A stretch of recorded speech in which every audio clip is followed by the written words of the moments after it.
All right, I'm done. Sub book one of Deadhouse Gates.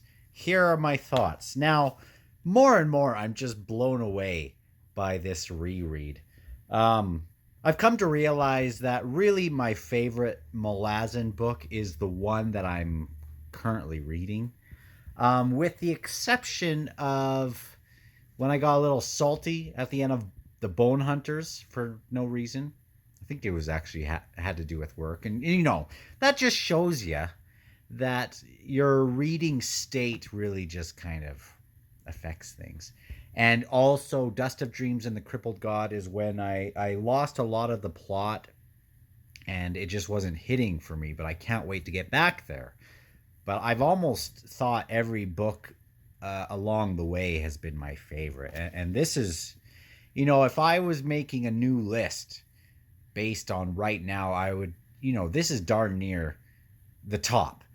Man, the reread is so much fun for this, and I thought maybe just like a few months after is way too early to start this, but I don't think so because it just feels so fresh now. The first time through, I did love it. I loved Deadhouse Gates the first time through. But a lot of my mental energy was going, okay, we've switched scenes. Who are these people again? And they would take me a bit, and then we would switch back, and it would be like Iskarl, Pust, and Mappo and Ikariam, and I'd have to kind of mentally remember who all these people are. But now that I don't have to do that, it's so much easier to just enjoy what's happening. And also, with the reread, you can see the ending already, and that doesn't spoil it, because it makes you see where things are headed, and what am I even trying to say? Uh, like the stuff. Let me just open the dramatis personae, and then maybe it'll make more sense with some of these characters. And this will be non-spoiler, I think, for the rest of the book. But let me just, maybe not. Just watch at your own risk. The people we have so far. I mean, we have Ikariam and Mappo, and I love both of those characters throughout. Uh, Really, really strong. I mean, the stuff with Mappo doesn't change a whole bunch. In the series, we're just like, oh, can't let Ikariam know too much because he'll blow up, and that starts right at the start. And no, not blow up, but kind of he's like this walking nuke, like. And Ikariam, he wants to be his friend and help him along, but he's kind of withholding some stuff. Third name down, we get a Scarl Pust. First thing we get from this guy is him just trying to smack spiders. And, we know more about that. And it's just the funniest thing. And he's arguing with his mule or whatever, throws sand at it, and it's just the best. And brings them in, has this servant with them, which I can't remember the servant's name, but I know exactly who it is. Uh, Tells Mappo to go. Mappo wants to go over wherever, and then he gives him a whole bunch of right turns when he can really just, he's testing Mappo because he's just a dumb trail, but really he's not. I mean, other stuff with Iskarl, this flippin' uh, staring contest that he has with a Bokaral for 4 hours, and then gives up and tells himself that this just proves that he's more intelligent than that. And he is very intelligent, and he is withholding just how much he can do. And the Bokaral could have just stared at him forever because they're just vapid and stuff. Moving on, holy smokes, my heart goes out to Felicin. My apology video to Felicin in my first one, I really wasn't. I really didn't not like I kind of leaned into that with the whole Felician thing. Like I did think, man, she's gone through like so much, and she's selling her body. She's she is addicted to this Durhang. She thinks she's helping out Haboric and Bowden, and they are awful, and everything's just awful in there. And she thinks her sister is just the worst ever. Moving down, Haboric and Bowden, I just am. I still like those two characters for what they are, but man, they just don't do. They do not know how to like be a comforting influence for a 15-year-old teenage girl who's traumatized. Um, Fiddler, Crocus, and Apsalar. Holy smokes, I just love this trio. I love this trio. And I just finished this last chapter where they witness the yelling of people getting killed and tortured and over and over. Like the funny things hit harder in the reread, and the great things that we love about the characters, but man, the emotional depths. Like that was hard. It was hard the first time through, like, oh, this is awful stuff. But you could hear it more on the second, and I'm just dreading some of the awful things that I know are coming up in this book and in all the books. And that's a good thing, but I didn't expect how much of a punch it hit more. It hit with more of a punch the second time. I mean, it is an awful thing to read, but like again, the stuff with Felician, it hit more with a harder punch, as well. And I love the Crocus Apsalar dynamic as it kind of develops, and we have Apsalar kind of being like this medium for Cotillion, and he just the Fiddler just figured out about Cotillion and Shadowthrone, about their identity. Man, Fiddler has just proved over and over, even up until now, with the people he has helped. He's helped those two girls that from that first city that led him to Tano Spirit Walker. Now he's got this conch shell, and he's just the best. And he helped another person here by pretending to be this Grawl, and they're pretending to be the couple. And Apsalar has kind of made the other people fear like a curse that she's about to do. And anyway, Fiddler just shows up when he needs to, and he can't leave anyone behind, which is the best. Like, he can't walk past somebody in need, and that's what makes him the best. He isn't this super mage or this super assassin. He doesn't have this strength of Trots. He isn't this ultra charismatic leader. He doesn't have the Denewal Warren. Like, he can do the cards and things, but on paper he seems very ordinary in so many ways. But the thing that is so extraordinary about him is, even though like he's not this raw guy, and he is clever. He is clever, but he just, I don't know how many of the other bridge burners would just stick to their mission and maybe walk past these people that are in need at the moment, to make sure that they stick to what their idea of the greater good, which would be like their mission, the greater good, I guess. But Fiddler can't do that, and that just makes him the best of them. They're totally right.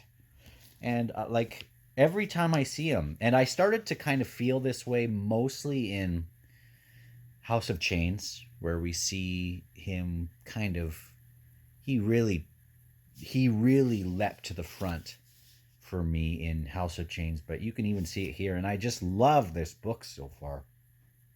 Callum, oh, he's just the coolest. Duaker, I liked probably more than I should have in the first read, but I still like him. Like I thought he was going to be our big central focus in a lot of ways, and he's a POV, but maybe he's not so central as I thought he would be in the grand scheme of things for the series. But I still Culp, the whole stuff with the Seventh Army and the Wiccans is just the best. Love the Wiccans, and now that I think of some things to come. I mean, I'm just going to say it. So, spoiler alert, like the stuff at the end of Bone Hunters is just like I don't want to read that. Like it's just awful knowing the stuff that's about to happen, the gut punch that is going to happen, and I know it's coming.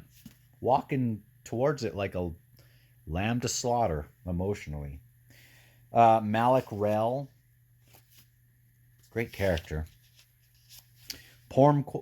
Pormqual, Blistig, Topper's mentioned. I don't know if we've had Topper yet.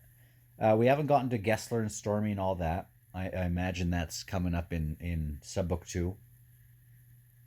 Keneb and, and I'm so looking forward to that. I can't wait for them. We've had Lestara and not Pearl, I don't think, but Lestara is chasing after Callum and just got those bites from whatever those bugs that Callum let go past, and I really love Lestara, and it took a while to get there until House of Chains, where we start to see some background and stuff. But I love that I can point out these characters and just be like, oh yeah, finally we get them, and now I'm going to remember who that person is earlier on, because I remember all this stuff happening, but on the first read through, you forget who it was in some of these cases. Coltane's amazing. Oh, I forgot someone. No, I didn't. Sormo is awesome. I don't think we've gotten Nilla Nether yet. Bolt, Coltane's uncle. Another one of those things where I've forgotten Bolt's. I don't know when Bolt dies. I mean, he must, right? He must. And that's going to be a gut punch because I can't remember how it happens, but I really like Bolt. The Red Blades are super interesting. Tene Baralta being mentioned. Lestara. Man, I forgot how cool Callum is in this book, and he's even cooler in House of Chains. On his way to the Shaik. Leoman's on his way, and man, Leoman was a character I really started loving in House of Chains. And I was excited to get him again in the Bone Hunters, and he did one of the most reprehensible things. One of the most reprehensible things in the series. That even his ultra follower Korab is like, man, nope. Not following him on that one. Toblakai. He's about to show up. All right. I just had to mention. Now, I have this awful habit of doing these videos 5 pages before I'm actually done. I had to go pick up my daughter, so I thought I'll just do this video and then I'll finish it after. Finished it. We get to bloody Callum gets to Shaik. I forgot that's how this subbook ended. The Red Blades are there, and so we met Toblakai and Leoman, and Shaik just took a crossbow bolt from Lestara in the head. So crisis averted, everyone. Whirlwind is not going to happen. So that'll make the Empress happy. Man, it's crazy how many different like subplots happen in especially these first two books. I mean, they're in all of them, but there's like the Malazans, there's Resistance, and then lots of different levels, like with Secret Service types, with resistance bands, with people who are for it and against it. There are people like Callum who wants this chaos to happen, but then we have some Malazans that we really love, and like, goodness, what happens if you just release that? And whoo, so good, so good. What a great first sub book. A lot of people burn out of this one, out of Deadhouse Gates, but I'm just having a blast. So cool that I'll know who the crap that is. So freaking cool. Febro Corbolo Dom. Bidithal. I didn't even remember that he's mentioned in this book. We know what happens to that guy. And some of the awful things he does. Like, I can't believe I'm going to have to read through some of those hard things again. And they're just going to hit worse, I think, now that I love these characters. Some of the times, like I don't mean to be cold, but it does hit not as hard when you don't necessarily feel for the characters as much yet. Even though awful things happen, but it's just like you're reading it about a stranger. But when you feel like you know them, man, some of this stuff, like that last chapter, hits so bad. Just like Crocus and Fiddler, it's like we can't go in there and watch this. This is going to be too much. But they could hear it. Man, I never quite paid attention to the names of the Hounds of Shadow and who was who, like Blind and Gear and stuff. Like I really haven't. And oh, Moby, man, knowing what's going to come up with that guy too. I really like Moby. And the Talani Mass, and people not understanding. Like some people, this whole thing, this thing that the Talani Mass, the stuff with Aran, and no one quite knows what happens there. And people think that Kellenved did that, but Cotillion is saying that it was Shirley. I might be getting that not quite right, but the whole stuff with Kimlock, Tano, Spirit Walker was super interesting. Benneth is one of the biggest douches ever. Who's the guy? Who's the guy that's in the Odotaral mines? Starts with a P. He's working the mine, and we kind of know that he's in on stuff. I gotta give him a shout out if I can find him. If I can. Pella. Right? What else? Anything else worth mentioning? Apt and Panic. It's going to be interesting. Can't wait for that. And Relic, the Servant. Right, that's his name. So, super, super duper cool. Loving it so far. It's just so good. And yeah, I imagine, everyone said how much I was going to enjoy the reread, and on the regular read, I did think this is like my favorite book. I thought that often. Like when I finished Deadhouse, I thought that's one of the most exciting books I've ever read. And then from Memories of Ice on, there were times where I thought this is like my favorite book ever. For every book, even in at points in the Crippled God and stuff, I thought this is flipping awesome. Anyway, I'm rambling, but that's my ramble. That's my ramble review reaction, I guess, for Subbook 1. And if you want me to do another one for Subbook 2, I will certainly do that. I think there's only 4 subbooks now from this book on to the last book, right? So talk to you soon.